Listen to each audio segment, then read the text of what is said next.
ఓం నమ శివాయ. ఈరోజు మనం మెదక్ జిల్లా టేక్మాల్ మండలంలోని వేల్పుగొండ గ్రామంలో గల తుంబురేశ్వర ఆలయానికి వచ్చామన్నమాట.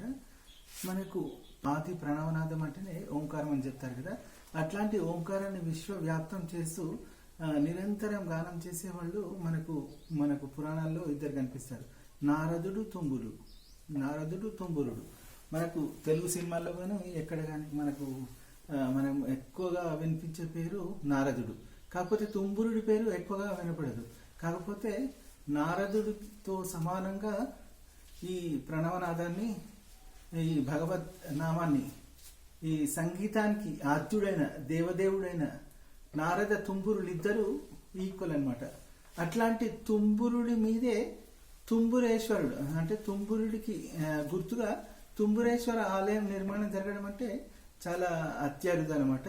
అట్లాంటి అరుదైన తుంబురేశ్వర ఆలయానికి మనం ఇక్కడ వచ్చాము. గర్భాలయ బాహ్య వలయం మీద ఉన్న గోడల మీద చూస్తే రామప్పను పోలి ఉన్న శిల్పాలు మనకు ఇక్కడ చాలా బంతికలు అవన్నీ కనిపిస్తాయి. నవరంగ మంటపంలోని ఆలయ స్తంభాలను బట్టి చూస్తే ఇది రాష్ట్రకూట పీరియడ్ లాంటిదిగా కనిపిస్తుంది.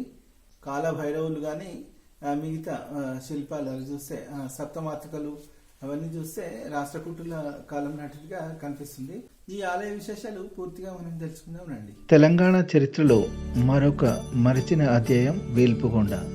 రాష్ట్రకూటుల నుండి కాకతీయుల వరకు జైనం శైవం సమాంతరంగా ప్రయాణించిన పవిత్ర ప్రదేశం వేల్పుగొండ నేడు భక్తులు లేక వెలవెలబోతున్నది. చుట్టూ మునుల గుట్టలు, మధ్యలో దేవతల సరస్సు.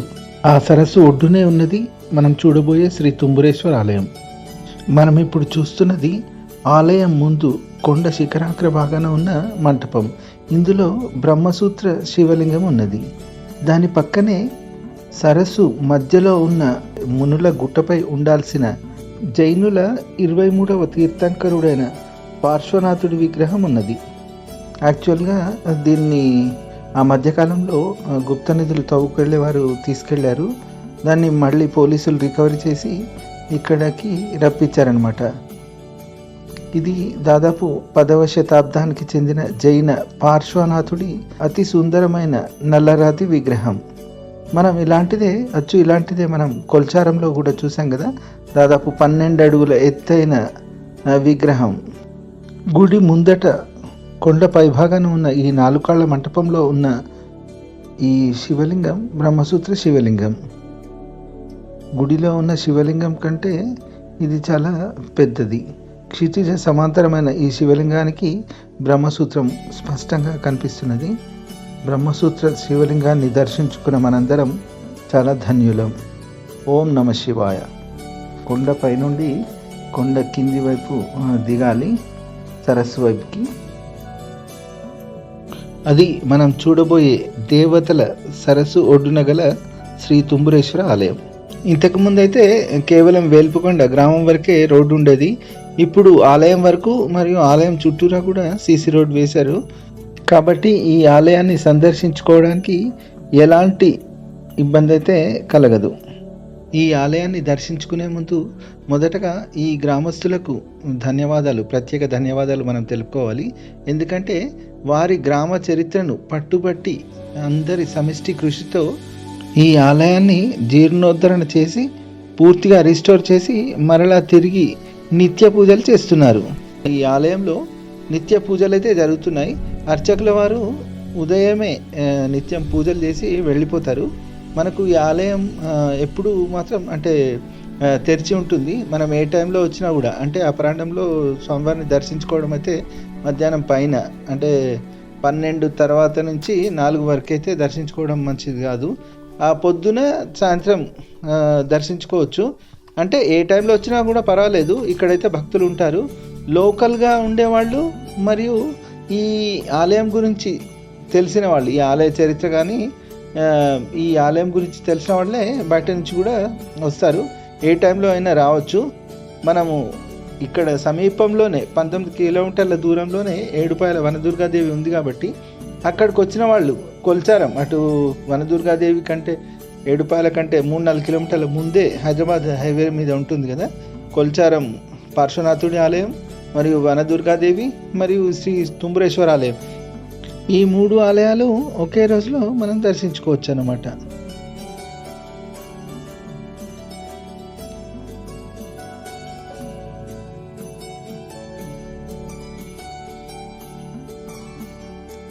చక్కటి ప్రకృతి అందాల నడుమ మనం ఇప్పుడు చూస్తున్నది వేల్పుగొండ, టేక్మాల్ మండలం, మెదక్ జిల్లాలోని వేల్పుగొండ గ్రామంలో ఉన్న తుంబురేశ్వర ఆలయానికి మనం వచ్చామన్నమాట. ఇక్కడ మనం చూడవచ్చు అద్భుతమైన ప్రధాన ప్రవేశ ద్వారము, పూర్తిగా శిల్ప సంపదతో చెక్కి ఉంది. మనం ఇక్కడ పైన చూస్తున్నాం కదా, ఇక్కడ మనకు కాలభైరవుడు కనిపిస్తున్నాడు. ఇక్కడ నాగేంద్రుల వారు కనిపిస్తున్నారు. తర్వాత ఇక్కడ మనకు లలాట బింబంగా ప్రధాన ప్రవేశ ద్వారానికి లలాట బింబంగా నటరాజు ఉన్నారు. పక్కన కూడా నాగేంద్రుల వారు ఉన్నారు. ఇక్కడ మనకు ఇక్కడ చూస్తేనైతే వైష్ణవ ద్వారపాలకులు కనిపిస్తున్నారు ఇద్దరు. కాకపోతే ఇది మాత్రం శివాలయం ఉంది. ఈ పక్కన కూడా వైష్ణవ ద్వారపాలకులే కనిపిస్తున్నారు ఇద్దరు.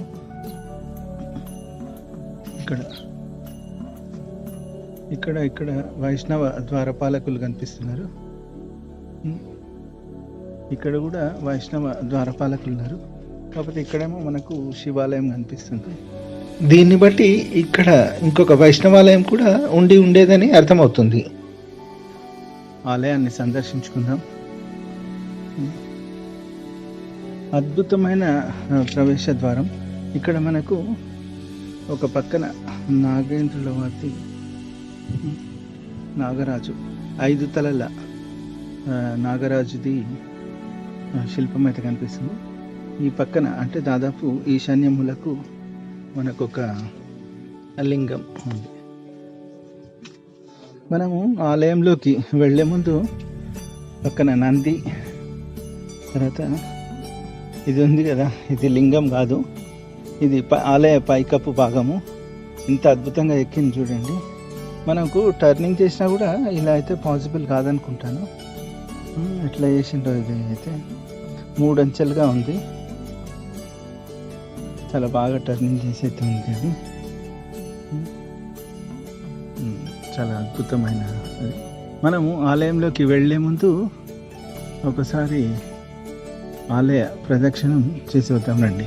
ఈ ఆలయంలో రామప్ప దేవాలయాన్ని పోలిన శిల్పాలు ఉండడం కారణంగా ఈ ఆలయాన్ని కూడా కాకతీయ గణపతి దేవుడి సైన్యాధ్యక్షుడైన రేచర్ల రుద్రుడు సామాన్య శకం 1220 నుండి 1225 మధ్యకాలంలో నిర్మించారనే తప్పుడు కథనాన్ని అటు మెయిన్ మీడియా ఇటు సోషల్ మీడియా రెండింట్లోనూ భారీగా ప్రచారంలో ఉంది. కానీ ఇక్కడ లభించిన శాసనాధారాలు, ఆలయ స్తంభాలు మరియు శిల్పశైలి ఆధారంగా ఈ ఆలయం రాష్ట్రకూటుల కాలం నాటిదిగా ప్రముఖ చరిత్రకారులు, కొత్త తెలంగాణ చరిత్ర బృందం కన్వీనర్ అయిన శ్రీ రామోజీ హరగోపాల్ గారు తెలియజేశారు. ఇక్కడ మనకు చూస్తే ఈ శిల్పాలు కూడా రామప్పను పోలిన శిల్పాలు కనిపిస్తాయి. చూసారు కదా, మోహిని శిల్పం ఇది మనకు అచ్చం ఇట్లాంటిదే రామప్పలో కనిపిస్తుంది కదా. తర్వాత ఇక్కడ ఇది కాలముక్కుల సంబంధించిన గురువు. ఇది ఇట్లాంటి లాంగ్ కోట్ వేసుకున్న మనకు కాలముక్కుల గురువులు మనకు నందికందిలోను కల్పగురులోను కూడా కనిపిస్తారు కదా. మనము ఇక్కడ కూడా ఈ శిల్పం కూడా మనము రామప్ప దేవాలయంలో కూడా చూడవచ్చు ఇట్లాంటి శిల్పం. ఆలయం దక్షిణం వైపు కంకాళంపై కరాళ నృత్యం చేస్తూ 8 చేతులతో ఇక్కడ మనకు భైరవీదేవి అమ్మవారి దర్శనం లభిస్తుంది. చాలా అరుదైన దర్శనం ఇది. తర్వాత ఇక్కడ కూడా మనము చూస్తున్నాం కదా తాళబంజికలు, సేమ్ ఈ 2 కూడా డిట్టో టు డిట్టో మనకు రామప్పలోని తాళబంజికల్నే పోలి ఉన్నాయి. ఈ 2 కూడా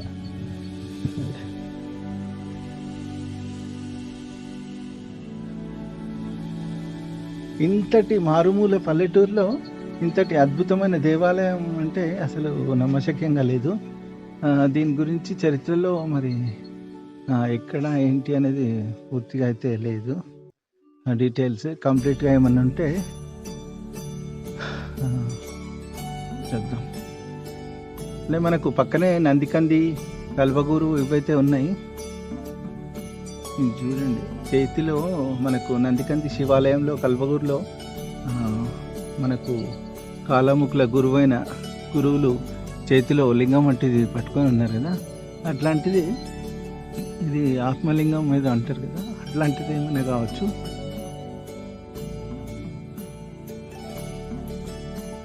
ఇక్కడ అలంకరించుకుంటున్న అలస కన్యక సేమ్ ఇట్లాంటిది కూడా మనకు అక్కడ కనిపిస్తుంది కదా రామప్ప దేవాలయంలో. శిక్షణలోనే శిక్ష దాగి ఉంటుంది కదా, దానికి గుర్తుగా మనం సాధారణంగా దర్శించుకునే వీణాధారిణి రూపంలో కాకుండా ఇక్కడ సరస్వతి అమ్మవారు నిజ హస్తాలలో పుస్తకం, జపమాల, పరహస్తాలలో పాశం, అంకుశం ధరించి హంసవాహిని అయి దర్శనమిస్తున్నారు.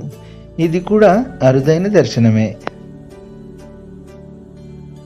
ఇక్కడ కనిపించే శిల్పం భస్మాసురుడిని వధించడానికి విష్ణుమూర్తి మోహిని అవతారం ధరించిన సమయంలో ఉన్నది. ఇక్కడ మోహిని నాట్యం చేస్తూ తనలాగే నాట్యం చేయాలని భస్మాసురుడికి చెప్పి తన తలపై తనే చేతులు పెట్టుకునేలా చేసే సందర్భం. ఇక్కడ చంకలో పిల్లతో చెట్టు నీడన సేద తీరుతున్న మాతృకా శిల్పం ఇది. ఇలాంటిది నందికందిలో, అల్లాదుర్గం ఆలయాల్లో మనం చూడవచ్చు. ఉత్తరం వైపున్న మొదటి శిల్పం లింగం, వింజామర పట్టుకొని ఉన్న స్త్రీమూర్తిది. చూడటానికి శ్రీరామచంద్రమూర్తిని పోలి ఉన్న ఈ శిల్పం చెరుకు గడలతో చేసిన విల్లంబులు చేతబూనిన మన్మధుడి శిల్పం. నేను ఇప్పటి వరకు ఏ ఆలయంలోనూ ఇంత సుందరమైన మన్మధుడి శిల్పం చూడనే లేదు. మన్మధుడి విగ్రహం మనకు రాముడిలా చాలామంది పొరపడతారు. ఇక్కడ కనిపిస్తున్నది మన్మధుడి విగ్రహం. ఇట్లాంటి విగ్రహం మనకు చాలా అరుదుగా కనిపిస్తుంది. మన్మధుడి విగ్రహం ఇది చాలా అద్భుతంగా చెక్కి ఉంది.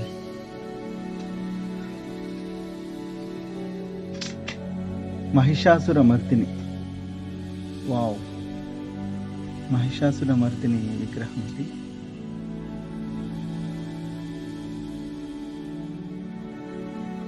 మహిషాసుర మర్దిని యొక్క అద్భుతమైన విగ్రహం ఇది. మనం వచ్చాం ఇట్లాంటిది కూడా అక్కడ చూస్తాం కదా, రామప్పలో కోతి అమ్మాయి గుడ్డ లాగేస్తుంటుంది బట్టలు కట్టుకున్నప్పుడు, ఇట్లాంటిది మనం చూస్తాం కదా.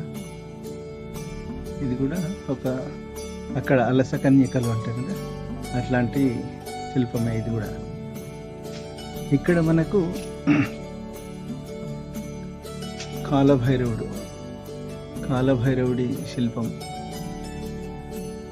కనిపిస్తుంది.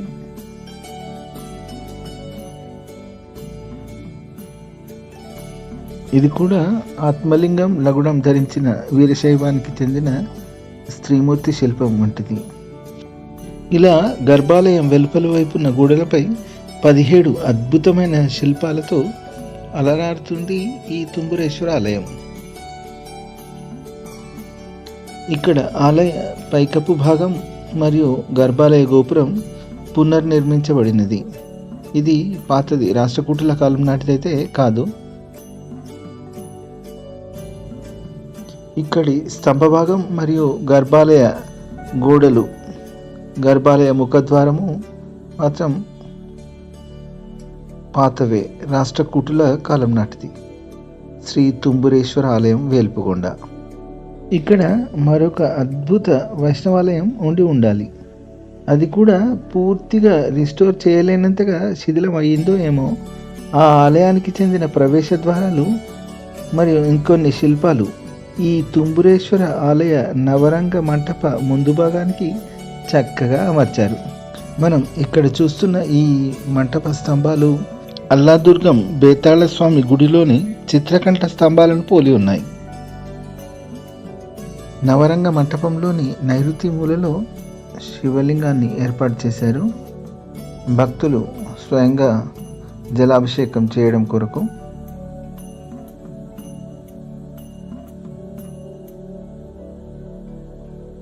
వావ్, అద్భుతం!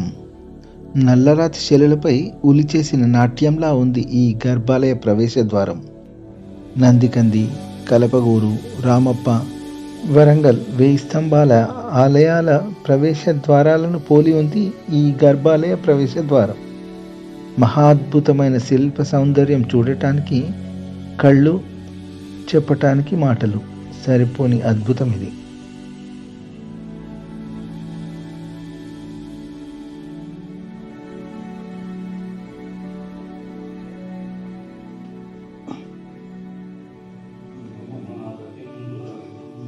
నమస్తే అస్తు భగవన్ విశ్వేశ్వరాయ.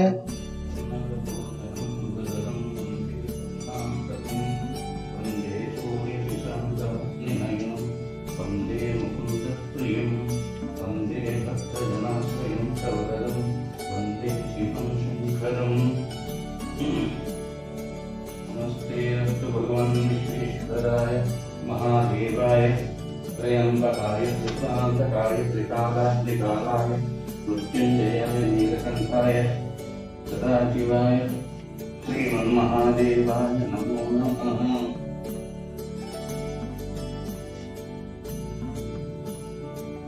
वंदे ब्रह्मापतिं सुरगुरुं जगत्कारणं वंदे पन्नगभूषणं मृगतरं वंदे कृष्णां पदिं वंदे सूर्यशशाङ्कपत्निनयनं वंदे मुकुन्दप्रियं वंदे भक्तजनाश्रयं च वरदं वंदे शिवं शङ्करम्.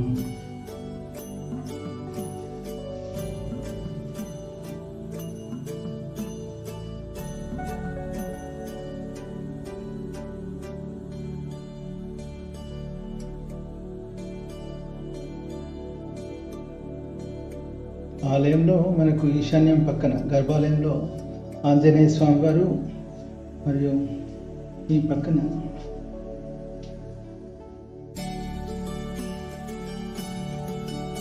గర్భాలయం వాయువ్యం మూలలో శాసనాధారాల ప్రకారం చూస్తే మైలారు దేవుడు తన 2 సతులతో ఉన్న శిల్పం ఇక్కడ మనకు కనిపిస్తుంది.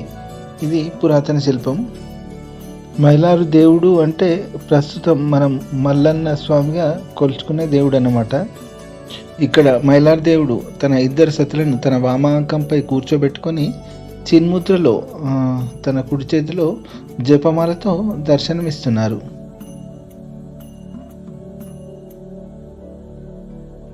మనకు ఈ పక్కన అమ్మవారు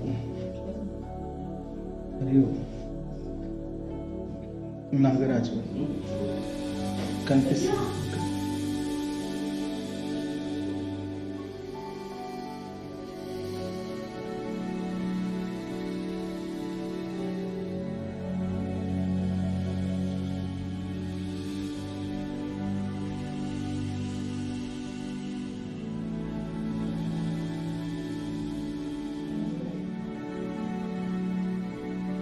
మనకు అద్భుతమైన శివలింగం కనిపిస్తుంది.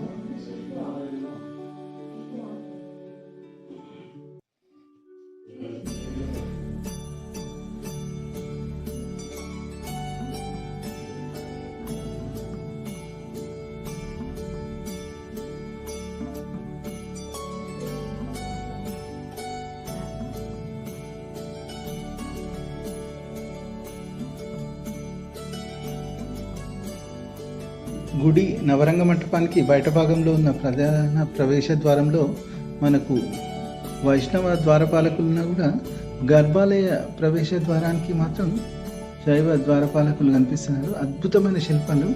కాకపోతే చాలా రోజులైంది పెయింట్ వేసి కొంచెం బాగా నిండిపోయింది. శాండ్ గ్లాస్ టైప్లో చేస్తే బాగుండేది. ఇక్కడ 2 వరుసలుగా పరిచారికలు కనిపిస్తున్నారు. ఇక్కడ చండీశ్వరులు మనకు అల్లాదూర్లో కనిపిస్తారు కదా, నందికందిలో కూడా అలా చండీశ్వరులు. మళ్ళీ ఇటువైపు కూడా పరిచారికలు కనిపిస్తున్నారు. మొత్తం సేమ్ ఇటువైపు కూడా రెప్లికా ఉంది. కాకపోతే మీరు అబ్జర్వ్ చేయొచ్చు, అందరి పరిచారికలు అందరి చేతిలో ఇది ఇట్లాంటిది అనిపిస్తుంది. ఇక్కడ ఇక్కడ కానీ ఇది కాలముఖ సాంప్రదాయం కావచ్చు తెలిసి. ఇక్కడ దాదాపు మనకు ఇక్కడ సింహధార, పద్మపత్రధార, తర్వాత స్తంభధార, తర్వాత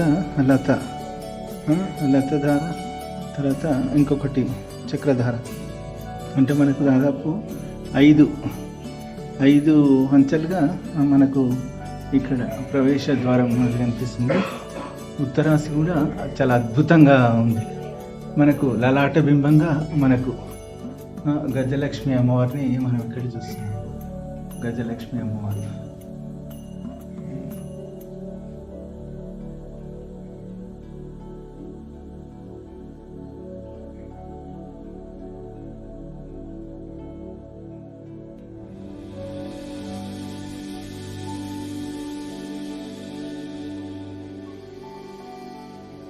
ఇక్కడ మనకు చిన్నగా మీరు అబ్జర్వేషన్ చిన్న టైనీ శిల్పాలు ఇక్కడైతే స్పష్టంగా కనిపిస్తుంది మనిషి కూర్చున్నట్టు. ఇక్కడ వేణు ఊదుతున్నట్టు, ఇక్కడ కూర్చున్నట్టు, అట్లా రకరకాలుగా మనకు కనిపిస్తుంది. బాగుంది. ఇది సింహధార. ఒకదానికి పోలిక లేకుండా ఉన్నాయన్నమాట సింహాలు ఇక్కడ మాత్రం. చాలా బాగుంది.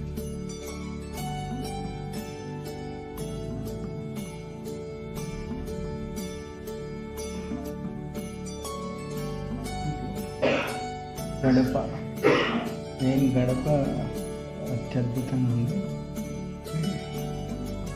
గడప లాంటిది అన్నమాట.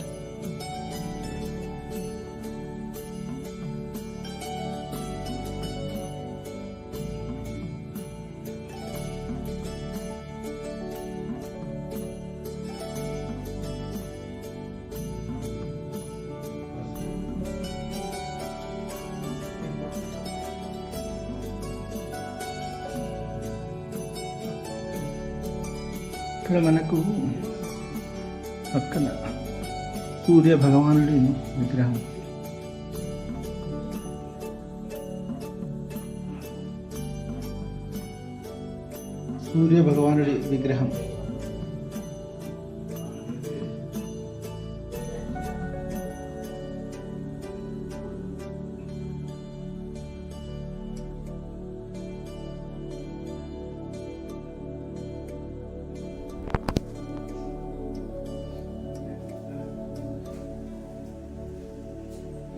ప్రధాన ప్రవేశ ద్వారానికి లలాట బింబంగా మనకు గజలక్ష్మి అమ్మవారు ఉన్నారు.